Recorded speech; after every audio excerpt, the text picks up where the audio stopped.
তোমার বর জানে যে তুমি বেঁচে আছো? না,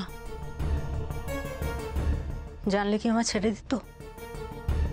ঠিক খুঁজে বার করতো আমায়, আর আমার বউকে আমার কাছ থেকে কেড়ে নিয়ে যেত।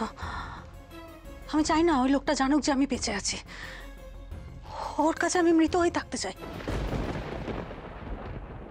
কিন্তু তোমার আর এক মেয়ে, তুমি যে তাকেও বঞ্চিত করছো। আমার তো আর কোনো রাস্তা ছিল না রমা। ওই লোকটা আমার কাছ থেকে সব কেড়ে নিয়েছে। আমার মৌকেও যদি আমার কাছ থেকে কেড়ে নেয়, আমি বাঁচবো কি করে বলো তো?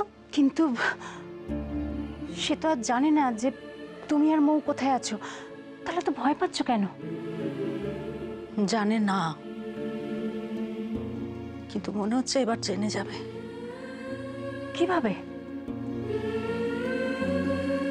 ও যে অফিসে কাজ করে, সেই অফিসটা ওই সোমনাথ চ্যাটার্জির পাড়ায়। আমাকে যে মালিনী নিয়ে গেছিল না মৌয়ের অফিসে, ওখানেই নিয়ে গেছিল। তাই তো আমার খুব ভয় করছে, খুব ভয় করছে মৌয়ের জন্য, খুব ভয় করছে। যদি যদি সোমনাথ জেনে যায়।